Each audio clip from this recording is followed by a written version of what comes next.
नमस्कार, आज की बात में आपका स्वागत है। डोनाल्ड ट्रंप भारत पर जो 50% टैरिफ लगाने की धमकी दे रहे थे, वो टैरिफ कुछ ही घंटों में लागू हो जाएगा। भारत के खिलाफ एक्स्ट्रा 25% टैरिफ पर ट्रंप का ऑर्डर अब इंप्लीमेंट होने के कगार पर है। इस टैरिफ ऑर्डर को लेकर बहुत सारे सवाल हैं। ट्रंप के टैरिफ का भारत के बिजनेस पर क्या असर होगा? वो कौन से सेक्टर हैं जिन पर इस टैरिफ ऑर्डर का ज्यादा असर पड़ेगा?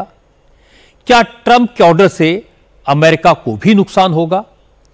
भारत इस बढ़े हुए टैरिफ के असर को कैसे कम कर पाएगा? क्या चीन और यूरोप के मार्केट में अब ज्यादा एक्सपोर्ट होगा, ये बाजार खुल जाएंगे? क्या भारत की इकोनॉमी इतनी मजबूत है कि बढ़े हुए ट्रैफिक के प्रेशर को झेल पाएगी? अमेरिका को जवाब कैसे दिया जाएगा? इसको लेकर प्रधानमंत्री नरेंद्र मोदी की रणनीति क्या है? इन सारी बातों की चर्चा करेंगे। लेकिन सबसे पहले आपको यह बता दूं कि अमेरिका ने भारत पर जो एडिशनल टैरिफ लगाया है वो कब से इफेक्टिव होगा और किन किन सेक्टर्स पर कितना टैरिफ बढ़ जाएगा।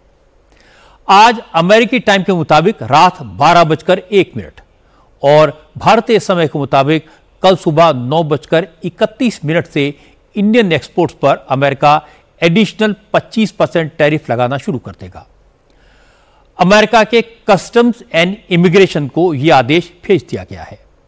प्रेसिडेंट ट्रंप ने 6 अगस्त को भारत पर एडिशनल 25% टैरिफ लगाने का ऐलान किया था। इससे पहले उन्होंने 29 जुलाई को भारत पर 25% टैरिफ लगाया था। कोई भी देश विदेशों से आने वाले सामान पर जो टैक्स वसूलता है उसे टैरिफ कहते हैं। अमेरिका ने भारत पर जो टैरिफ लगाया है वो अमेरिका जाने वाले भारत के 66% एक्सपोर्टेड प्रोडक्ट्स पर लगेगा। सबसे ज्यादा असर textiles, gems and jewellery, seafood, leather, machinery, carpet और फर्नीचर एक्सपोर्ट पर पड़ेगा। भारत अमेरिका को हर साल $86 बिलियन से ज्यादा का सामान एक्सपोर्ट करता है। इसमें से करीब $60 बिलियन के सामान पर अमेरिका का एडिशनल टैरिफ लागू होगा। अमेरिका ने भारत के करीब 30% यानी $27 बिलियन के एक्सपोर्ट को इस एडिशनल टैरिफ के दायरे से बाहर रखा है। इसमें स्टील, कॉपर एंड एल्यूमिनियम के अलावा फार्मास्यूटिकल और इलेक्ट्रॉनिक्स शामिल है। यानी अमेरिका भारत से आने वाले इन सामानों पर कोई एडिशनल टैरिफ नहीं लगाएगा। इसके अलावा भारत के ऑटो पार्ट्स एक्सपोर्ट पर अमेरिका ने केवल 25% टैरिफ लगाया है, जो भारत के टोटल एक्सपोर्ट का 4% यानी $3.5 बिलियन के करीब है। टैरिफ बढ़ाने से अमेरिका में इंडियन प्रोडक्ट्स महंगे हो जाएंगे, उनकी डिमांड कम हो जाएगी, जिससे भारत के एक्सपोर्टर्स को अच्छा खासा नुकसान होगा। नरेंद्र मोदी कई मौकों पर साफ कर चुके हैं कि भारत किसी के प्रेशर में नहीं आएगा, कोई समझौता नहीं करेगा, देश के हितों से किसी तरह का कोई कॉम्प्रोमाइज नहीं किया जाएगा। आज भी प्रधानमंत्री ने इशारों में कहा, इस तरह की प्रॉब्लम्स का एक ही सॉल्यूशन है, आत्मनिर्भरता, सेल्फ डिपेंडेंस। मोदी आज अहमदाबाद में थे। उन्होंने अहमदाबाद में इलेक्ट्रिक व्हीकल्स में काम करने वाले इलेक्ट्रोड बनाने की फैक्ट्री का उद्घाटन किया। इसके बाद मारुति सुजुकी की इलेक्ट्रिक कार ई विटारा को लॉन्च किया। यह सुजुकी की पहली ग्लोबल बैटरी ई व्हीकल है। इस मेड इन इंडिया कार को जापान समेत दुनिया के कई देशों में एक्सपोर्ट किया जाएगा। इसी अवसर पर प्रधानमंत्री मोदी ने कहा कि जब दुनिया में ट्रेड वॉर छिड़ा हुआ है, ग्लोबल सप्लाई चेन्स बिखरने लगी हैं, तो भारत दुनिया के लिए उम्मीद की किरण बन रहा है। मोदी ने कहा, उन्होंने भारत को मैन्युफैक्चरिंग में दुनिया का बड़ा सेंटर बनाने का संकल्प लिया है, इसीलिए मिशन मैन्युफैक्चरिंग शुरू किया गया है। मोदी ने कहा कि दुनिया की बड़ी बड़ी कंपनियां भारत आएं और यहां सामान बनाकर दूसरे देशों में एक्सपोर्ट करें, दुनिया भर में मेड इन इंडिया का डंका बजे और भारतीय स्वदेशी के महत्व को पहचाने। ये ट्रेड वॉर का सबसे बेहतर जवाब होगा। हमारे पास स्किल्ड वर्कफोर्स का बहुत बड़ा पूल है, इसलिए कि हमारे हर पार्टनर के लिए विन विन सिचुएशन बनाता है। आज जब दुनिया सप्लाई चेन डिसरप्शन से जूझ रही है, ऐसे समय में लगता है कि भारत ने पिछले दशक में जो नीतियां बनाई वो देश के कितने काम आ रही है। आज पूरी दुनिया भारत की तरफ देख रही है। ऐसे में कोई राज्य पीछे नहीं रहना चाहिए, हर राज्य ने अवसर लेना चाहिए। ऐसे कॉम्पिटिशन होगा हिंदुस्तान में आने वाले इन्वेस्टर को सोचने में तकलीफ हो कि मैं इस राज्य में जाऊं कि उस राज्य में जाऊं। भारत यहीं पर रुकने वाला नहीं है। जिन सेक्टर्स में हमने बेहतर परफॉर्म किया है, हमें उनमें और बेहतर करना है। इसके लिए हम मिशन मैन्युफैक्चरिंग पर जोर दे रहे हैं। आने वाले समय में हमारा फोकस फ्यूचरिस्टिक इंडस्ट्री पर होगा। आत्मनिर्भर भारत के अभियान को हम सब आगे बढ़ाएं, वोकल फॉर लोकल बने, स्वदेशी ये हमारा जीवन मंत्र बनना चाहिए। दोस्तों, गर्व से स्वदेशी की तरफ चल पड़ो। मेरी स्वदेशी की व्याख्या बहुत सिंपल है। पैसा किसका लगता है उसे मुझे कोई लेना देना नहीं है। वो डॉलर है, पाउंड है, वो करेंसी काली है, गोरी है, मुझे कोई लेना देना नहीं। लेकिन जो प्रोडक्शन है उसमें पसीना मेरे देशवासियों का होगा। पैसा किसी का, पसीना हमारा। जो प्रोडक्शन होगा उसमें महक मेरी देश की मिट्टी की होगी, मेरी भारत मां की होगी। प्रधानमंत्री मोदी ने तो एडिशनल टैरिफ लगाने पर अमेरिका को सीधे टारगेट नहीं किया, लेकिन कृषि मंत्री शिवराज चौहान ने साफ साफ कहा कि अमेरिका दुनिया की सबसे बड़ी इकोनॉमी है, इसलिए वो दादागिरी कर रहा है, भारत को डराने की कोशिश कर रहा है। लेकिन ये नया भारत है, किसी से नहीं डरता, किसी के सामने नहीं झुकता। शिवराज सिंह चौहान ने कहा कि मोदी सरकार अमेरिका के प्रेशर में बिल्कुल नहीं आएगी, किसानों और पशुपालकों के हिस्से कोई समझौता नहीं होगा। 144 करोड़ का भारत, दुनिया के धारा हमसे कह रहे थे समझौता करो। उनके कृषि उत्पादों के लिए हम बाजार खोल रहे हैं, हमारे द्वार खोल रहे हैं। उनके किसानों के हजारों हेक्टेयर जमीन, वहां अलग सब्सिडी मिलती है, वो जीएम सीड्स का उपयोग करते हैं और हमारे छोटे किसान उनका मुकाबला कर पाते क्या?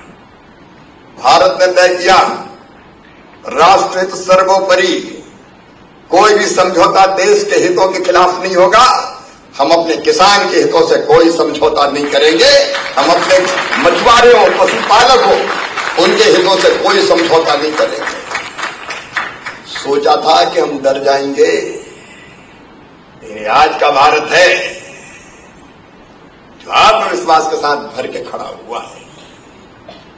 और इसलिए एक अपील की हमने, हमारी अर्थव्यवस्था और मजबूत बनाना है, हम शक्तिहीन नहीं रह सकते। पूरी दुनिया को इस बात का एहसास है कि टैरिफ के मामले में डोनाल्ड ट्रंप भारत के साथ अनफेयर हैं। ट्रंप ने अपने दूसरे दोस्त मुल्कों को भी टैरिफ के मामले में दुश्मन की तरह ट्रीट किया। इसे भी सबने महसूस किया और यह भी सही है कि ज्यादातर देश ट्रंप के प्रेशर में आ गए, ट्रंप की डील को स्वीकार कर लिया। भारत ने ट्रंप के सामने झुकने से इनकार किया। ट्रंप ने डराने धमकाने की पूरी कोशिश की, लेकिन नरेंद्र मोदी न झुके न डरे। इस बात को पूरी दुनिया ने देखा है। तीसरी बात है कि ट्रंप ने चीन को भी डराने की कोशिश की, 200% टैरिफ लगाने की धमकी दी। लेकिन चीन के मामले में चल सकता है, चीन अमेरिका का एलाई नहीं है।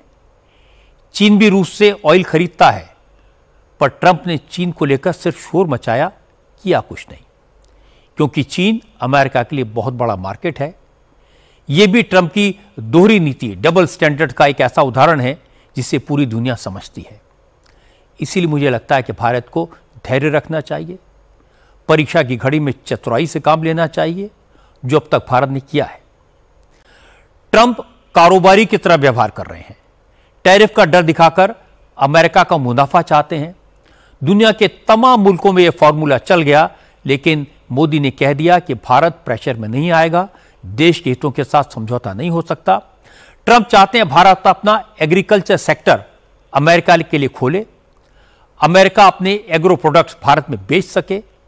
अमेरिका अपने किसानों को भारी सब्सिडी देता है, वहां के किसान जेनेटिकली मॉडिफाइड सीड्स का इस्तेमाल करते हैं। हजारों एकड़ की जोत वाले किसान हैं, प्रोडक्शन ज्यादा है। अमेरिका अपने किसानों के प्रोडक्ट्स को भारत में खपाना चाहता है, लेकिन मोदी ने कह दिया कि अगर अमेरिकी प्रोडक्ट्स हमारे देश में बिकेंगे तो हमारे किसानों का क्या होगा। हमारे किसान जो गेहूं, मक्का, सेब पैदा करेंगे वो कहां जाएगा। भारत और अमेरिका की ट्रेड डील इसी बात पर फंस गई। ट्रंप ने कहा कि रूस से तेल और हथियार खरीदना बंद करो, अमेरिका से खरीदो। भारत ने कह दिया कि अमेरिका से रिश्ते अपनी जगह है, लेकिन रूस भी भारत का पुराना और भरोसेमंद साथी है। और यूरोपीय देश भी रूस से ऑयल और नेचुरल गैस इंपोर्ट करते हैं। चीन तो रूस से ऑयल इंपोर्ट करने वाला सबसे बड़ा मुल्क है। अमेरिका पहले यूरोपीय देशों को रोके, चीन को रोके, भारत के साथ दोहरा रवैया क्यों? भारत और चीन को छोड़कर दुनिया के किसी देश ने ट्रंप की मुखालफत नहीं की। ट्रंप ने आज चीन को फिर से धमकी दी। ट्रंप ने कहा उसके पास ऐसे बहुत से कार्ड हैं जो वो खेलेंगे तो चीन को बहुत नुकसान हो जाएगा, लेकिन फिलहाल वो उन कार्ड्स का इस्तेमाल नहीं करेंगे, क्योंकि अगर उन्होंने सारे पत्ते खोल दिए तो चीन बर्बाद हो जाएगा। President Xi would like me to come to China. It's a very important relationship. As you know, we're taking a lot of money in from China because of the tariffs and the different things, and it's a very important relationship. We're going to get along good with China. I hear so many stories about we're not going to allow their students. We're going to allow their students to come in. We're going to allow. It's very important. 600,000 students. It's very important. But we're going to get along with China. But it's a different relationship that we have now with China. It's a much better relationship economically than it was before. With Biden, boy, what he allowed that, I mean, they just took him to the cleaners. You know, we're going to have a great relationship with China. I mean, it's happening. You see it. It's happening. They have some cards. We have incredible cards, but I don't want to play those cards. That would, if I played those cards, that would destroy China. I'm not going to play those cards. प्रधानमंत्री Narendra Modi crisis को opportunity बदलने में माहिर हैं। हमें मोदी पर भरोसा करना चाहिए। ट्रंप के टैरिफ से पैदा होने वाले संकट को भी सफलता में बदलेंगे, इस पर विश्वास करना चाहिए। हो सकता है कि साल 2 साल मुसीबतों का सामना करना पड़े। हो सकता है भारत की अर्थव्यवस्था जिस गति से आगे बढ़ रही है उसकी स्पीड में मामूली कमी आए, लेकिन इस समय भारत की अर्थव्यवस्था इस प्रेशर को झेल सकती है। कोविड का बुरा वक्त इसका एग्जाम्पल है। भारत ने संकट को अवसर में बदला। इससे पहले 1998 में अमेरिका ने भारत पर सैंक्शंस लगाए थे। उस समय हमारी अर्थव्यवस्था बहुत मजबूत नहीं थी। अब तो भारत की इकोनॉमी दुनिया में 4थे नंबर की इकोनॉमी है। अमेरिका को होने वाला एक्सपोर्ट हमारे जीडीपी का सिर्फ 2% है, इसलिए चिंता करने की जरूरत नहीं है। भारत का डोमेस्टिक मार्केट हमारी अर्थव्यवस्था की शक्ति है। अमेरिका के लिए भी यह बहुत बड़ा बाजार है। अगर भारत को टैरिफ से नुकसान होगा तो अमेरिका के हाथ से भी बड़ा मार्केट जाएगा। भारत में तो मानते हैं कि जो होता है अच्छे के लिए होता है। अगर अमेरिका कोई रास्ता बंद करेगा तो दूसरे देशों के बाजार भारत के लिए खुलेंगे। ट्रंप के रुख से भारत, रूस और चीन करीब आए हैं। भारत, रूस और चीन की आबादी दुनिया की कुल पॉपुलेशन का 38% है, यानी दुनिया का 38% मार्केट इन 3 मुल्कों के पास है। इसी तरह textiles, pharma, engineering goods, steel और मैरीन प्रोडक्ट्स का 30% से ज्यादा मार्केट भारत, रूस और चीन के पास है। अगर ये तीनों देश के साथ आ जाते हैं तो अमेरिका साइडलाइन हो जाएगा, अमेरिका की दादागिरी खत्म हो जाएगी। हालांकि ट्रंप इस बात को समझते हैं कि भारत, चीन और रूस के एक साथ आने का क्या असर होगा। वो चीन से कभी दोस्ती की बात करते हैं, कभी धमकी देते हैं। भारत के बारे में भी ट्रंप बार बार कह चुके, उन्होंने ट्रेड और टैरिफ का डर दिखाकर भारत और पाकिस्तान में सीज फायर करवाया। हालांकि ये बात गलत साबित हो चुकी है, तो भी ट्रंप ने आज फिर दावा किया। लेकिन आज उन्होंने एक नई बात जोड़ दी। पहली बार यह कहा कि भारत पाकिस्तान की जंग के बीच जब तक उन्होंने इंटरवीन किया तब तक 7 फाइटर जेट्स गिराए जा चुके थे। I've stopped all of these wars. I've stopped them. A big one would have been India and Pakistan. We did a lot of jobs. We did a lot of wars were stopped that nobody thought would even be possible. And I'll tell you what, the war with India and Pakistan, that was the next level. That was going to be a nuclear war. They already shot down 7 jets. That was raging. And I said, you guys want to do trade? We're not doing any trade. We're not doing anything with you if you keep fighting. You get 24 hours to settle it. They said, well, there's no more war going. President Trump credit लेने के लिए कब, कहां, क्या बोल जाएं, कुछ भरोसा नहीं है। पहले उन्होंने कहा कि जंग में 3 फाइटर जेट मार गिराए थे, फिर कहा भारत पाकिस्तान की जंग में 6 फाइटर जेट्स गिरे, आज का 7 फाइटर जेट्स गिरे। ट्रंप के ऐसे बयानों का सिलसिला कोई खत्म तो नहीं हो जाएगा, आगे भी इसी तरह चलेगा। लेकिन आज हमारे चीफ ऑफ डिफेंस स्टाफ ने फिर कहा कि ऑपरेशन सिंदूर के दौरान पाकिस्तान की ढंग से कुटाई की गई। और पाकिस्तान याद रखे, ऑपरेशन सिंदूर अभी जारी है, खत्म नहीं हुआ है। आज सीडीएस जनरल अनिल चौहान ने कहा कि भारत शांति का पक्षधर है। हम दुनिया में अमन चाहते हैं, लेकिन कभी कभी शांति के लिए युद्ध भी जरूरी हो जाता है। जनरल अनिल चौहान ने दिनकर की कविता सुनाई और कहा, हमेशा शक्ति का सम्मान होता है, शक्ति की पूजा होती है, इसीलिए भारत हमेशा युद्ध की तैयारी करके रखता है ताकि दुश्मन कोई हिमाकत न कर पाए। Operation Sindoor was a model conflict from which we learned a number of lessons, and most of them are under implementation. Some have been implemented. The operation is still on. As a Viksit Bharat, we also need to be Sashasht, Surakshit, and Atmanirbharta and Atmanirbhar. We have always spoken about Shastra and Shastra in the same breath. They're never inseparable. They were actually the 2 blades of the same sword. India has always stood on the side of peace. We are a peace-loving nation. But don't mistake, we cannot be pacifists. I think peace without power is utopian. And over here I like to quote a Latin quote which goes like this: Si vis pacem para bellium, which translates, if you want peace, prepare for war. This is also aptly captured in the poem of Ramdhari Singh Dinkar, that's Shakti and Shaba, in which he says that Shama shobhti us bhujang ko jiske paas garal ho, uska kya jo danthin vishrahit vineet saral ho. शहनशीलता दया शबा को तभी पूछता जग है, बल का दर्प चमकता जब उसके पीछे जगमग है। राष्ट्रकवि दिनकर ने ठीक कहा था, क्षमा सोती उस भुजंग को जिसके पास गरल हो, जिस सर्प के पास विष नहीं होगा उससे कौन डरेगा। अनिल चौहान ने शक्ति और सामर्थ की बात की, उसकी तस्वीरें आज दिखाई दी। आज इंडियन नेवी में 2 नए वॉरशिप्स आईएनएस उदयगिरी और आईएनएस हिमगिरी को इंडक्ट किया गया।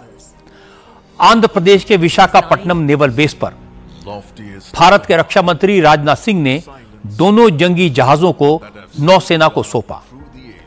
दोनों स्वदेशी वॉरशिप हैं। यह पहला मौका है जब भारत के 2 अलग अलग शिपयार्ड्स में बनाए गए वॉरशिप्स को एक साथ नेवी में शामिल किया गया है। आईएनएस उदयगिरी को मुंबई की Mazagon dock shipbuilders limited ने बनाया है। इस वॉरशिप का नाम आंध्र प्रदेश की उदयगिरी पर्वतमाला के नाम पर रखा गया है। मझगांव डॉक ने यह जहाज केवल 37 महीनों में तैयार किया, जबकि आईएनएस हिमगिरी को कोलकाता के garden reach ship builders and engineers ने बनाया। इन दोनों शिप्स को इस तरह डिजाइन किया गया कि वो दुश्मन के रडार, इंफ्रारेड और साउंड सेंसर्स की पकड़ में नहीं आ सकते। दोनों वॉरशिप्स में 75% सामान स्वदेशी लगा है। इन जंगी जहाजों को भारत से दूर दराज के समुद्री क्षेत्रों जैसे कि इंडो पैसिफिक में भी तैनात किया जा सकेगा। रक्षा मंत्री राजनाथ सिंह ने कहा, ये वॉरशिप देश की रक्षा के साथ साथ ह्यूमैनिटेरियन मिशन में भी काम आएंगे।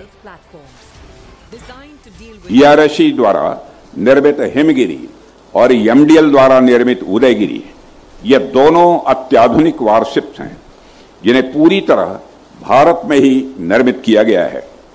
इन वारशिप्स के हथियार और सेंसर पैकेज इन्हें सागर का अजेय प्रहरी बनाते हैं। मुझे बताया गया है कि इन वारशिप्स में कई एडवांस कैपेबिलिटीज भी शामिल हैं। ये दोनों वारशिप लंबी दूरी तक मार करने वाली और surface to surface air missiles, supersonic BrahMos missile, स्वदेशी rocket launcher, torpedo launcher, combat management system और फायर कंट्रोल सिस्टम जैसे अत्याधुनिक और बेहद जरूरी सिस्टम से पूरी तरह लैस हैं। आज आपने स्वदेशी F-35 वारशिप लॉन्च कर दिया है। दुनिया में एक देश के पास हवा में उड़ने वाला F-35 है। आपने समुद्र पर दौड़ने वाला F-35 बनाकर दिया है, वह भी मेड इन इंडिया है। आप सबको मेरी तरफ से बधाई। रक्षा के क्षेत्र में भारत की आत्मनिर्भरता ट्रंप को मोदी का जवाब है।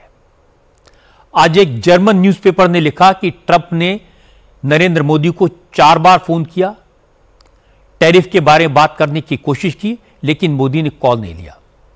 अब ये कहना बड़ा मुश्किल है कि इस बात में कितनी सच्चाई है, लेकिन इससे यह संकेत मिलता है कि जर्मनी जैसे देशों में भी ट्रंप के टैरिफ की चर्चा है और उन्हें भी लगता है कि ट्रंप के सामने नरेंद्र मोदी खड़े हो सकते हैं। नरेंद्र मोदी क्या करने वाले हैं, ये उनकी बातों से ज्यादा उनके एक्शन से झलकता है। ट्रंप के टैरिफ की शुरुआत 27 तारीख को होगी और 28 को नरेंद्र मोदी जापान पहुंच जाएंगे। 3 दिन बाद 31 अगस्त को वो चीन में होंगे और चीन में शी जिनपिंग और पुतिन मोदी के साथ होंगे। ये समझने के लिए काफी है कि अगले एक हफ्ते में वर्ल्ड ऑर्डर चेंज हो सकता है और पूरी दुनिया की नजर इसी पर है। अब बात करते हैं बारिश से हो रही तबाही की। इस वक्त पूरे उत्तर भारत में जबरदस्त बरसात हो रही है। ज्यादातर इलाकों में बाढ़ के हालात हैं।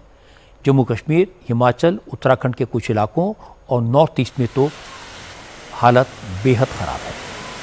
आज सबसे बुरी खबर माता वैष्णो देवी के दरबार से आई। माता वैष्णो देवी यात्रा मार्ग पर बड़ा हादसा हुआ। इस हादसे में 8 लोगों की मौत हो गई, 14 श्रद्धालु घायल हैं। यात्रा मार्ग पर अर्धकुंवारी के इंद्रप्रस्थ भोजनालय के पास लैंडस्लाइड हुआ। जिस वक्त पहाड़ से बड़े बड़े पत्थर आकर यात्रा मार्ग पर गिरे, उस वक्त वहां करीब 1.5 दर्जन श्रद्धालु मौजूद थे। हालांकि पूरे यात्रा मार्ग पर टिन शेड लगाया गया है, दोनों तरफ लोहे का जाल लगा है, लेकिन आज बड़ी चट्टानें मलबे के साथ टिन शेड पर गिरी और वहां मौजूद हर चीज को तबाह कर दिया। बहुत से यात्री इसमें दब गए, कुछ लोग खाई की तरफ लटक गए। जिस वक्त हादसा हुआ उस वक्त कुछ लोकल लोग और श्रद्धालु ही वहां मौजूद थे, इसलिए बचे हुए लोगों ने खाई में लटके यात्रियों को रस्सियों के सहारे निकालने की कोशिश की। हादसे की खबर मिलने के कुछ ही मिनट बाद प्रशासन के लोग वहां पहुंच गए। इस वक्त भी अर्धकुंवारी में सीआरपीएफ और एनडीआरएफ की टीमें रेस्क्यू ऑपरेशन चला रही हैं। मौसम खराब है, बारिश लगातार हो रही है, पहाड़ से मलबा अभी भी नीचे आ रहा है, अंधेरा हो चुका है, इसलिए रेस्क्यू ऑपरेशन में मुश्किल तो आ रही है। प्रशासन का कहना है कि अभी कुछ और यात्री मलबे के नीचे फंसे हो सकते हैं। आर्मी के 3 कॉलम भी वैष्णो देवी पहुंच गए हैं। अब आर्मी की टीमें रेस्क्यू ऑपरेशन और वहां मौजूद यात्रियों को सुरक्षित कटरा पहुंचाने में मदद करेगी। वैष्णो देवी यात्रा को फिलहाल रोक दिया गया है।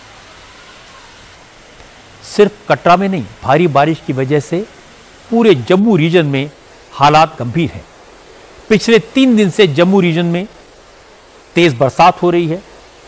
पिछले 24 घंटे में कठुआ में 155 मिलीमीटर, डोडा में 100, जम्मू में 81 और कटरा में 69 मिलीमीटर बारिश रिकॉर्ड की गई। आज जम्मू के डोडा के 2 इलाकों में बादल फटने से तबाही हुई। डोडा के थाथरी में 1 दर्जन से ज्यादा मकान बह गए और 3 लोगों की मौत हो गई। सबसे ज्यादा तबाही चेनाब नदी के आसपास के इलाकों में हुई है। क्लाउड बस्ट की वजह से किश्तवाड़ डोडा के बीच नेशनल हाईवे 244 और डोडा के 3 फीट ब्रिज भी बह गए हैं, 3 फुट ब्रिज भी बह गए हैं। और चिनाब नदी के रौद्र रूप को देखते हुए चिनाब के पास वाले इलाकों से लोगों को हटा दिया गया है। प्रशासन ने इन इलाकों के आसपास की सड़कों पर ट्रैफिक मूवमेंट रोक दिया है। 3 दिन से लगातार बारिश जारी है और बीती रात काफी ज्यादा बारिश हुई है। स्पेशली हमारे जो चिनाब रिवर की सदर्न इलाके हैं, जिसमें आपकी सब डिवीजन गंदोह, ठाठरी और भद्रवा आती है। इसके अलावा क्लाउड बस्ट की 2 जगह से रिपोर्ट आई है, एक चारवा से और एक आपका मरमत से। इसके अलावा जो आपका NH है वो भी एक क्लाउड बस्ट में वॉश हुआ है 244 में, उसमें भी हमारी टीम लगी उसको रिस्टोर करने में। जानी नुकसान हमें अभी तक 3 रिपोर्ट हुआ है। 15 रेजिडेंशियल हाउसेज को डैमेजेस पहुंची हैं। इसके अलावा हमारे 3 फुट ब्रिजेस हैं जो मोस्टली गंदोह एरिया में थे, वो वॉश अवे हुए हैं। जम्मू श्रीनगर हाईवे पर भी ट्रैफिक रोक दिया गया है। चिनाब के साथ साथ जम्मू की तारानाह, उझ, मग्गर खाद, सहर खाद, बेसन तेर और तवी नदियों का वाटर लेवल खतरे के निशान के करीब है। तवी का पानी जम्मू के लो लाइंग एरियाज में घुस गया है।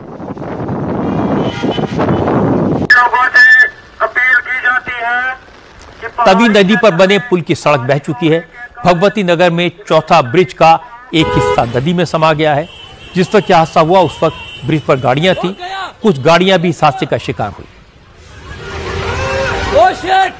ओ बाहर निकलो, निकालो, ओ बाहर आ जाओ, बाहर आ जाओ भैया, ओ बाहर निकलो, ओ निकल जाओ, ओ गाड़ी छोड़ो भैया, बाहर निकलो यार, ओ बाहर निकल यार, ओ बाहर निकल, बाहर निकलो, बाहर गाड़ी छोड़ो, बाहर निकलो, ओ पीछे आ जाओ, पीछे उसको, ओ बाहर निकाले, निकाले भैया, कुछ करो, इनको निकालो, ओ बाहर आ जाओ, बाहर आ जाओ भैया, ओ बाहर निकलो, ओ निकल जाओ। जम्मू शहर में क्या हालात हैं उसे समझने के लिए आप ये तस्वीर देखिए।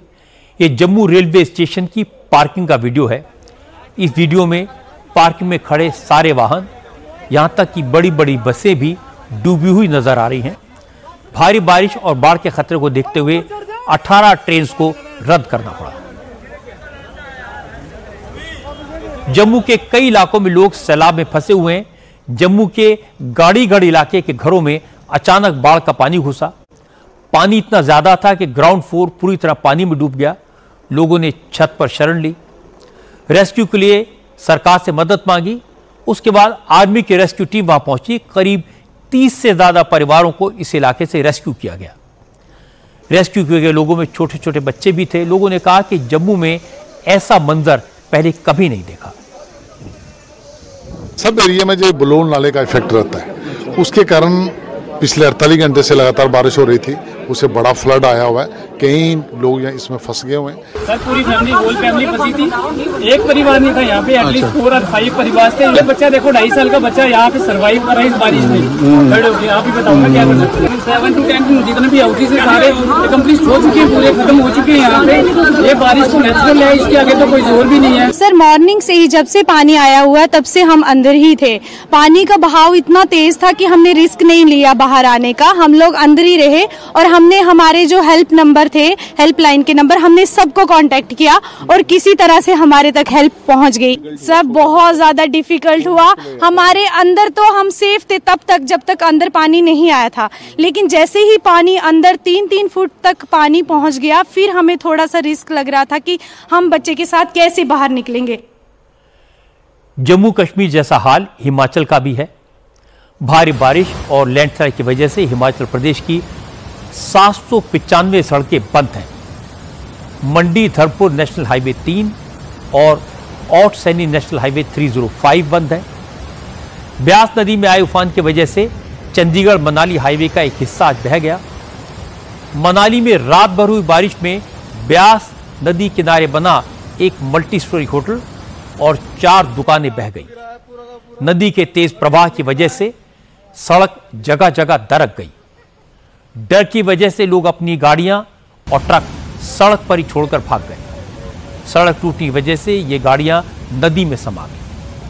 वोल्वो बस अड्डा और ग्रीन टैक्स बैरियर वाला पूरा इलाका ब्यास नदी में समा गया है। बारिश की वजह से ओल्ड मनाली को जोड़ने वाला ब्रिज भी टूट गया है। मनाली की तरह कुल्लू में भी ब्यास नदी का रौद्र रूप देखने को मिल रहा है। कुल्लू में कई मकानों को ब्यास नदी ने अपने में समा लिया। हालांकि खतरे को देखते हुए प्रशासन ने नदी किनारे बने घरों को कल रात ही खाली करा लिया था, इसलिए किसी तरह की कैजुअल्टी की तो कोई खबर नहीं है। लेकिन मनाली, मंडी और हिमाचल के बाकी इलाकों की तरह कुल्लू में भी प्रॉपर्टी का काफी नुकसान हुआ है। पहाड़ों पर हुई जबरदस्त बारिश की वजह से ब्यास नदी और कुल्लू के छोटे छोटे नालों में भी बाढ़ आ गई है। इस वजह से कई इमारतें खतरे में हैं। धुंधी और अंजचनी महादेव में बादल फटने से हालात और बिगड़ गए। इस बार मौसम विभाग ने अच्छी बारिश की भविष्यवाणी तो की थी, लेकिन हालात इतने बिगड़ जाएंगे इसका अंदाजा किसी को नहीं था। जम्मू कश्मीर, हिमाचल, उत्तराखंड और नॉर्थ ईस्ट के अलावा गुजरात, राजस्थान, महाराष्ट्र, पंजाब, पश्चिम बंगाल, बिहार, मध्य प्रदेश और उत्तर प्रदेश के कई इलाके बाढ़ में डूबे हुए हैं और मौसम विभाग का कहना है कि बारिश का सिलसिला अभी कुछ दिन और चलेगा, इसलिए सबको सावधान रहने की जरूरत है। अब एक खबर दिल्ली से। आज आम आदमी पार्टी के नेता और दिल्ली के पूर्व स्वास्थ्य मंत्री सौरभ भारद्वाज पर ईडी का शिकंजा कस गया। हॉस्पिटल कंस्ट्रक्शन घोटाले में ईडी ने सौरभ भारद्वाज के घर और 12 कंस्ट्रक्शन कंपनियों के ठिकानों पर रेड की। ईडी को लगता है कि अरविंद केजरीवाल की सरकार के दौरान दिल्ली में हॉस्पिटल्स बनाने और मेडिकल इक्विपमेंट की खरीद में 5,590 करोड़ रुपए का घोटाला हुआ। इस मामले में एंटी करप्शन ब्यूरो ने 2 महीने पहले जून में केस दर्ज किया था। एफआईआर में सौरभ भारद्वाज, सत्येंद्र जैन के अलावा प्राइवेट कॉन्ट्रैक्टर्स और सरकारी अफसरों के नाम भी हैं। एसीबी की जांच में दिल्ली के हेल्थ इंफ्रास्ट्रक्चर प्रोजेक्ट्स में बड़े पैमाने पर करप्शन, गलत तरीके से कंस्ट्रक्शन कॉस्ट को बढ़ाने, अनऑथोराइज्ड कंस्ट्रक्शन, ठेकेदारों के साथ मिलीभगत और सरकारी पैसे के मिसयूज के सबूत मिले, जिसके बाद ईडी ने इस मामले में मनी लॉन्ड्रिंग के आरोप में ईसीआईआर दर्ज की और आज एक्शन शुरू हुआ। जैसे ही सौरभ भारद्वाज के घर रेड की खबर आई, आम आदमी पार्टी के नेता और कार्यकर्ता चिराग दिल्ली में उनके घर के बाहर इकट्ठा हो गए। मोदी सरकार और ईडी के खिलाफ जमकर नारेबाजी हुई।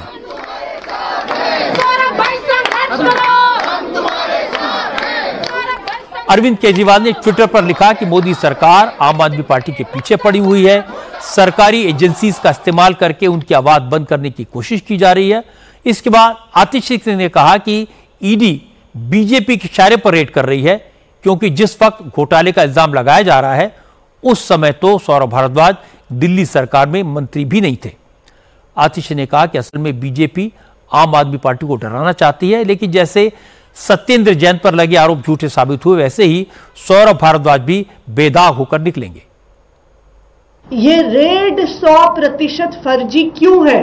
क्योंकि जिस समय का ये मामला है, जब अस्पतालों के निर्माण का ये फैसला हुआ, तब सौरभ भारद्वाज जी मंत्री ही नहीं थे, वो उसके 2 साल बाद मंत्री बने।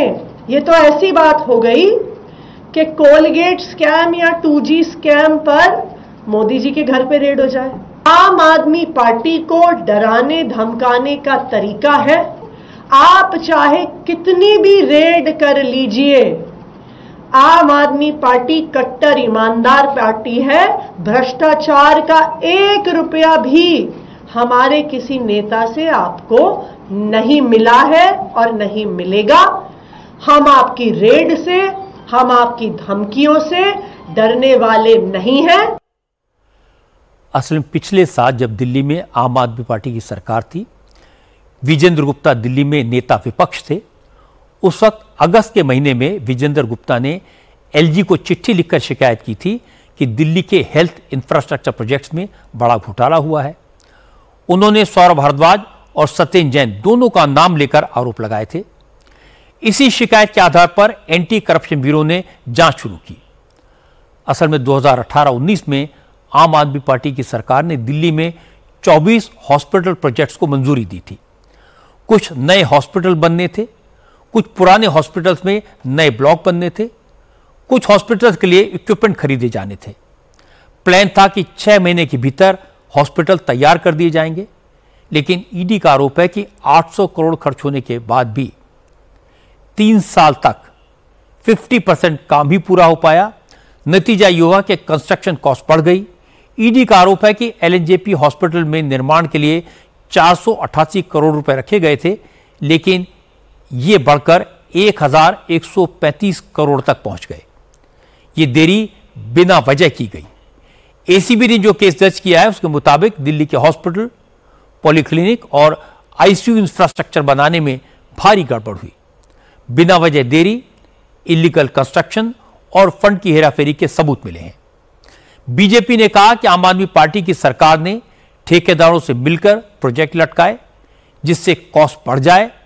दिल्ली सरकार के मंत्री मनजिंदर सिंह सिरसा ने कहा कि आम आदमी पार्टी ने दिल्ली के जनता का पैसा लूटा है, लेकिन अब लूट का माल लौटाना पड़ेगा। सिरसा ने कहा कि दिल्ली में तो केजरीवाल एंड कंपनी की चोरी पकड़ ली गई, लेकिन अब पंजाब के लोगों को सावधान रहना चाहिए, क्योंकि आम आदमी पार्टी अब दिल्ली वाला फॉर्मूला पंजाब में अपना रही है। क्या है हॉस्पिटल घोटाला? हजारों करोड़ रुपया 13 हॉस्पिटल्स के नाम के ऊपर कंस्ट्रक्शन में घोटाला किया, इक्विपमेंट्स खरीदने में घोटाला किया। यह बड़ा घोटाला आम आदमी पार्टी ने अपने 10 साल के कार्यकाल में किया। कई हॉस्पिटल तो चले ही नहीं, कई हॉस्पिटल्स के अंदर हजारों करोड़ के इक्विपमेंट्स लाके डंप कर दिए क्योंकि वो चलने लायक नहीं थे। अभी यही पार्टी पंजाब में जाकर इसी तरह से वहां पर भी चेहरा बदलकर लूटने का काम कर रही है। मैं पंजाब सरकार के अफसर साहिबानों से आग्रह करना चाहता हूं, आप इनकी इस लूट में साथ मत दें, वरना इन सब के ऊपर कार्रवाइयां आप पर भी होंगी जब ये सारे घोटाले सामने आएंगे। मैं उम्मीद करता हूं कि जो पंजाब में भी घोटाले हो रहे हैं, सरकार और ईडी तुरंत उन पर भी कार्रवाई करेगी। हालांकि मामला नया नहीं है। बीजेपी ने दिल्ली में चुनाव से पहले आम आदमी पार्टी की सरकार पर मोहल्ला क्लिनिक और हॉस्पिटल बनाने में घोटाले के आरोप लगाए थे। इनकी जांच का वादा किया था, इसलिए इस केस में एक्शन हो रहा है। और जो आरोप लगाए गए हैं उससे लगता है कि आने वाले वक्त में सौरभ भारद्वाज की मुश्किलें बढ़ सकती हैं। अब बात बिहार की। बिहार में आजकल राहुल गांधी और तेजस्वी यादव मिलकर चुनाव आयोग पर रोज रोज आरोप लगा रहे हैं। आज राहुल गांधी ने कहा कि बीजेपी और चुनाव आयोग की मिली भगत तो 20 साल से चल रही है। बीजेपी 20 साल से वोट चोरी करके चुनाव जीत रही है। राहुल गांधी बिहार में वोट अधिकार यात्रा निकाल रहे हैं। आज तेजस्वी के साथ सुपौल से मधुबनी होते हुए दरभंगा पहुंचे। प्रियंका गांधी और तेलंगाना के चीफ मिनिस्टर रेवंत रेड्डी भी यात्रा में शामिल हुए। सबके निशाने पर इलेक्शन कमीशन था। सभी नेताओं ने आरोप लगाया कि बिहार में वोटर लिस्ट का रिवीजन बीजेपी के इशारे पर हो रहा है। चुनाव आयोग बीजेपी की मदद के लिए लाखों लोगों के नाम वोटर लिस्ट से काट रहा है। लेकिन आज राहुल गांधी नेक्स्ट लेवल पर पहुंच गए। उन्होंने कहा कि बीजेपी के लिए वोट की चोरी नई बात नहीं है। यह काम तो 20 साल पहले गुजरात से शुरू हुआ और अब बिहार तक पहुंचा है। कुछ साल पहले अमित शाह ने बयान दिया, एक बार नहीं अनेक बार, कि अब बीजेपी की सरकार 40-50 साल चलेगी। हाँ, और मैं सोच रहा था कि यह व्यक्ति कैसे कह सकता है, इसको कैसे मालूम कि बीजेपी की सरकार 40-50 साल चलेगी। तो ऐसा बयान देना कि अब हमारी सरकार 40-50 साल चलेगी, यह अजीब सा बयान है। और अब सच्चाई पूरे देश के सामने आ गई है। वो ये बात इसलिए कह सकते हैं कि वो वोट चोरी करते हैं, और ये चोरी इन्होंने अभी नहीं चालू की। मैं आपको बता रहा हूं, एक दिन ये आएगा बाहर। ये चोरी सालों से हो रही है। ये चोरी गुजरात में पहले शुरू हुई, उसके बाद 2014 में नेशनल लेवल पे आई, उसके बाद चुन चुनकर ये लोग स्टेट जीतते हैं और हरवाते हैं। चुनाव आयोग राहुल गांधी के हर सवाल का जवाब दे चुका, नियम कायदे बता चुका, लेकिन राहुल गांधी ने आज तक न तो एफिडेविट दिया, न विपक्ष की तरफ से बिहार में वोटर लिस्ट के ड्राफ्ट रोल पर आपत्ति दर्ज की गई, न कोई शिकायत की गई। चुनाव आयोग ने बता दिया कि बिहार में जिन 7 करोड़ 24 लाख वोटर्स के नाम वोटर लिस्ट में आए, उनमें से 99.1% लोगों ने अपने दस्तावेज भी जमा कर दिए हैं। इसके बाद विपक्ष जो आरोप लगा रहा है उस पर इलेक्शन कमीशन ने 5 सवाल पूछे हैं। इलेक्शन कमीशन ने कहा, क्या वोटर लिस्ट से उन लोगों के नाम नहीं हटने चाहिए जिनकी मौत हो गई? जो लोग दूसरी जगह शिफ्ट हो गए, जिनका वोट कहीं दूसरी जगह बन गया, या जिन लोगों के नाम वोटर लिस्ट में 2-2 बार शामिल हैं, क्या उनके नाम वोटर लिस्ट से हटाना गलत है? जो विदेशी या घुसपैठिए वोटर बन गए हैं, उनके नाम वोटर लिस्ट से हटाना इलेक्शन कमीशन की जिम्मेदारी नहीं है। विपक्ष इलेक्शन कमीशन के इन सवालों पर खामोश है। इसीलिए आज केंद्रीय मंत्री धर्मेंद्र प्रधान ने कहा, कांग्रेस के नेता भ्रम फैलाने की नाकाम कोशिश कर रहे हैं। बिहार के लोग समझते हैं वही कांग्रेस और आरजेडी है जिसने लंबे समय तक गरीबों को वोट नहीं देने दिया, पोलिंग बूथ तक गरीब को पहुंचने नहीं देते थे, उन्हें डरा कर रखते थे। इसलिए बिहार में राहुल गांधी का झूठ नहीं चलने वाला। क्या चाहते हैं बांग्लादेशी यहां वोट दे? क्या चाहते हैं कि यही लोग तो वोट लूटे थे? क्या बिहार को इतना नादान समझते हैं? बिहार की जनता को भ्रमित करना चाहते हैं? जो 2 लोग घूम रहे हैं बिहार की गली गली में, यही लोग सामंतवादी लोग और अराजकता फैलाने वाले लोग, इन्होंने दशकों तक गरीबों को वोट देने नहीं दिया। गरीबों को वोट केंद्र तक पहुंचते पहुंचते पता चलता था कि वोट किसी ने दे दिया उनको। बम बंदूक के आधार पे वो वोट करते थे। ये कौन लोग है बिहार नहीं जानता है। ये लोग संविधान के प्रति इनकी लेस मात्र भी भरोसा नहीं है, इनके पास कोई जनाधार बचा नहीं है। बार बार हारने की हताशा से ये भारत की संवैधानिक व्यवस्था को तोड़ने में उमाद है।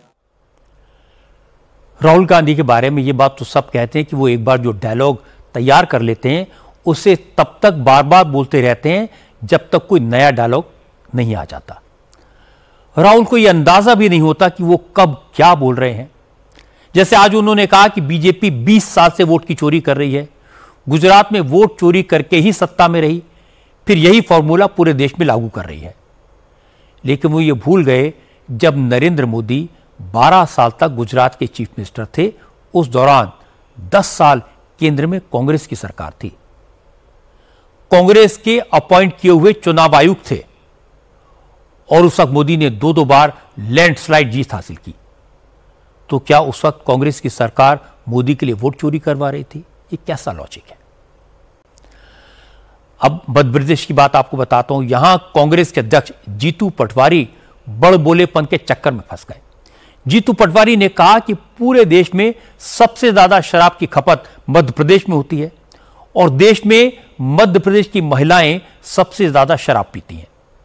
असल में जीतू पटवारी मध्य प्रदेश की सरकार पर हमला कर रहे थे। उन्होंने कहा 20 साल के शासन में बीजेपी ने पूरे प्रदेश को नशे के दलदल में धकेल दिया है। और इसके बाद जीतू पटवारी ने यह भी दावा कर दिया कि पूरे देश में शराब पीने के मामले में मध्य प्रदेश की महिलाएं नंबर 1 हैं। हमें तमगा मिला है मध्य प्रदेश को कि महिलाएं सबसे ज्यादा शराब पूरे देश में कहीं पीती है तो मध्य प्रदेश की पीती है। ये मध्य प्रदेश का समृद्ध मध्य प्रदेश का सपना देखने वाली बीजेपी ने हालात कर दिए। मध्य प्रदेश में सबसे ज्यादा कंजम्पशन शराब का कहीं है, खपत है, तो देश में सबसे ज्यादा मध्य प्रदेश में है। आदरणीय प्रदेशवासियों, ये दोनों बात मैंने क्यों कही? यहाँ ड्रग्स, अभी कोई दूसरा प्रदेश नहीं बचा, पंजाब भी नहीं बचा, जितना ड्रग्स का कारोबार मध्य प्रदेश से की धरती से होता है दूसरे किसी राज्य से नहीं होता है। पर हमारे मुख्यमंत्री ने कभी प्रयास नहीं किया कि इस नशे से निजात दिलाने के लिए हम क्या करें। हमारी बहनें नशा करने लगी, बेटियां नशा करने लगी, लाडली बहनाओं के नाम पर वोट ले लिए और बहनें सबसे ज्यादा नशा करती है देश में, मध्य प्रदेश में, और ऐसा प्रदेश बना दिया हमारे इस भारतीय जनता पार्टी ने। इस पर आपको विचार करना चाहिए। आज हरतालिका तीज है। इस दिन महिलाएं निर्जला व्रत रखती हैं, पति की लंबी आयु के लिए भगवान शिव की पूजा करती हैं। मध्य प्रदेश में हरतालिका तीज का धार्मिक महत्व बहुत है और ऐसे अवसर पर जीतू पटवारी ने मध्य प्रदेश की महिलाओं को सबसे बड़ी शराबी बता दिया। जाहिर है विरोध तो होना था। मध्य प्रदेश सरकार के कई मंत्रियों ने, बीजेपी के कई नेताओं ने जीतू पटवारी पर हमला बोला। मुख्यमंत्री मोहन यादव ने कहा कि जीतू पटवारी का बयान बहन बेटियों के प्रति कांग्रेस की सोच का प्रमाण है। त्योहार के दिन जीतू पटवारी ने लाडली बहनों का अपमान किया है, इसके लिए कांग्रेस को माफी मांगनी चाहिए। कांग्रेस के द्वारा बहनों को शराबी कहना, ये सारे प्रदेश की बहनों का आधी आबादी का अपमान है। मैं समझता हूं कांग्रेस अध्यक्ष को माफी मांगना चाहिए। ये इस तरह की भाषा और ये बातें लाडली बहनों के लिए, खासकर आज तो हरतालिका तीज है, ऐसे में इस तरह की बात बोलना बहुत दुर्भाग्यपूर्ण है। मैं मान के चलता हूं कि बहनों की जितनी जन कल्याणकारी योजनाएं चलाई जा रही है, इन योजनाओं को लेकर के कोई बात कही जाए, लेकिन पता नहीं कौन से मानसिकता के हैं। कभी लाडली बहनों को कांग्रेस के लोग बोरे में भर करके अलग पटकने की बात करते हैं, कभी लाडली बहनों के संबंध में शराबी होने की बात करते हैं। ये बहुत दुर्भाग्यपूर्ण है। इसके बाद सुधांशु त्रिवेदी ने कहा यह पहला अवसर नहीं है जब कांग्रेस ने महिलाओं का अपमान किया, इसलिए कांग्रेस में ना ही पार्टी के भीतर महिलाओं का सम्मान है, ना ही पार्टी के बाहर। जीतू पटवारी के बयान से कांग्रेस का असली चरित्र उजागर हुआ है। विकास विरोधी और संविधान विरोधी कांग्रेस पार्टी का चेहरा किस सीमा तक महिला विरोधी है, इसका एक अत्यंत निंदनीय उदाहरण आज मध्य प्रदेश कांग्रेस अध्यक्ष जीतू पटवारी जी के बयान से सामने आया, जब उन्होंने यह कहने का प्रयास किया कि मध्य प्रदेश में अधिकांश महिलाएं शराब पीती हैं और सर्वाधिक शराब पीती हैं। यह बयान न सिर्फ मध्य प्रदेश की महिलाओं का अपमान है, बल्कि कांग्रेस की महिला विरोधी क्षुद्र एवं कुत्सित मानसिकता का एक बहुत अशोभनीय उदाहरण है। जीतू पटवारी सरकार पर हमला करने के चक्कर में कुछ ज्यादा ही बोल गए। पहले कह दिया मध्य प्रदेश शराबी प्रदेश बन गया है, फिर कह दिया मध्य प्रदेश में महिलाएं सबसे ज्यादा शराब पीती हैं। जाहिर है बीजेपी को अच्छा खासा मौका मिल गया। आजकल के जमाने में सोच समझकर बोलना चाहिए। मध्य प्रदेश की महिलाओं के बारे में उन्होंने जो कहा वो खुद भी जानते हैं ये बहन बेटियों का अपमान है, इसीलिए बाद में उन्हें सफाई देनी पड़ी। लेकिन ऐसा लगता है कि आजकल कांग्रेस के नेता जरूरत से ज्यादा बोल देते हैं और फिर माफी मांगनी पड़ती है। आज कर्नाटक के deputy chief minister DK Shivakumar को बार बार कसम खाकर कहना पड़ा कि वो जन्मजात कांग्रेसी हैं, पक्के कांग्रेसी हैं, मरते दम तक कांग्रेसी ही रहेंगे। असल में पिछले हफ्ते विधानसभा में चर्चा के दौरान डीके शिव कुमार ने कहा था कि वो बीजेपी और आरएसएस की नस नस से वाकिफ हैं और शेखी बघारने के चक्कर में शिव कुमार ने आरएसएस का प्रार्थना गीत नमस्ते सदा वत्सले ये सुना दिया था। इसकी कुछ लाइनें बोल दी थी, मुसीबत शुरू हो गई। कांग्रेस के कुछ नेताओं ने इसे इशू बना दिया। बीके हरि प्रसाद ने कहा संघ का प्रार्थना गीत गाकर शिव कुमार किसे खुश करना चाहते हैं। इसके बाद सिद्धारमैया गुट के नेताओं ने भी डीके शिव कुमार को घेरा तो डीके शिव कुमार ने माफी मांगना बेहतर समझा। आज उन्होंने कहा कि वो किसी का गुणगान नहीं, विपक्ष की खिंचाई कर रहे थे, लेकिन पार्टी के कुछ लोग भ्रम फैलाने की कोशिश कर रहे हैं, ये ठीक नहीं है। डीके शिव कुमार ने कहा कि कांग्रेस और गांधी परिवार के प्रति उनकी निष्ठा किसी से छुपी नहीं है, फिर भी अगर उनके बयान से किसी का दिल दुखा है तो वो माफी मांगते हैं। I think the last 3, 4, 5 days back in the assembly, on reference to the discussion on this IPL, IPL match issue, to pull a leg to the leader of the opposition, Mr. Ashok. I'll just 2 or 3 sentences of their prayer. I don't mean that my intention are to praise them. I just committed and tried to pull their leg. Some of my friends are taking a political leaf out of it and try to misuse it and try to create confusion among the public. I would like to reiterate my loyalty to the Gandhi family and the Congress party. Gandhi family cannot be questioned by anyone. I am a born congressman, I will die as a congressman. I don't want to hurt anyone, I don't want to hurt their feelings. I would like, if anyone has been hurt, I feel sorry for them. I think I would like to seek apology to all of them. DK Shivakumar पक्के कांग्रेसी हैं। उन्होंने संघ की प्रार्थना की कुछ लाइनें पढ़कर बीजेपी वालों से मजा लेने की कोशिश की थी। ये जताने की कोशिश की थी कि वो भी आरएसएस को जानते हैं, पर लेने के देने पड़ गए। राहुल गांधी तो आरएसएस पर अटैक करने को कोई मौका नहीं छोड़ते। वो तो ये मानते हैं कि सारी प्रॉब्लम की जड़ आरएसएस है। इसीलिए शिव कुमार ने माफी मांगने में गनीमत समझी। इसे कहते हैं चौबे जी छब्बे बनने चले थे, डूबे होकर लौटे। अब मैं आपको बदले हुए कश्मीर की कुछ तस्वीरें दिखाता हूं। ये तस्वीरें पुलवामा की हैं, जो इलाका 5 साल पहले आतंकवाद, हिंसा और पथराव के लिए बदनाम था, जहां शाम होने के बाद लोग घरों से निकलने से डरते थे। उस पुलवामा में day and night cricket match हो रहे हैं और इस लोकल मैच को देखने के लिए हजारों की भीड़ स्टेडियम में उमड़ रही है। इस वक्त कश्मीर में royal premier league cricket series चल रही है। इसी टूर्नामेंट का पहला मैच पुलवामा के स्पोर्ट्स स्टेडियम में खेला गया। असल में कश्मीर के युवाओं को नशे की लत, डिप्रेशन और आतंकवाद की चपेट में आने से बचाने और प्रोफेशनल प्लेयर्स को ट्रेनिंग देने के लिए royal premier league cricket series का आयोजन किया गया है।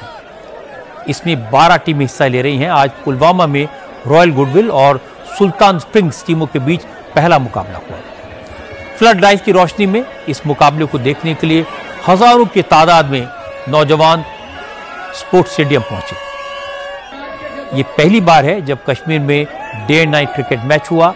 मैच देखने के लिए लोकल पीडीपी विधायक वहीद पारा भी स्टेडियम पहुंचे थे। उन्होंने क्रिकेट सीरीज को कश्मीर के नौजवानों के लिए नई इनिंग की शुरुआत बताया। Pulwama day and night cricket match की तस्वीरें ये बताने के लिए काफ़ी हैं कि अब जम्मू कश्मीर देश के बाकी हिस्सों जैसा ही है। वहाँ भी पुलवामा जैसे इलाकों में भी लोग नॉर्मल लाइफ जीते हैं, क्रिकेट मैच देखते हैं, सिनेमा देखते हैं। अब वहाँ किसी तरह का किसी को कोई डर नहीं है। ये खुला वातावरण भारत की शान है। आज की बात में इतना ही। मेरे आपसे अगली मुलाकात कल रात 9 बजे होगी।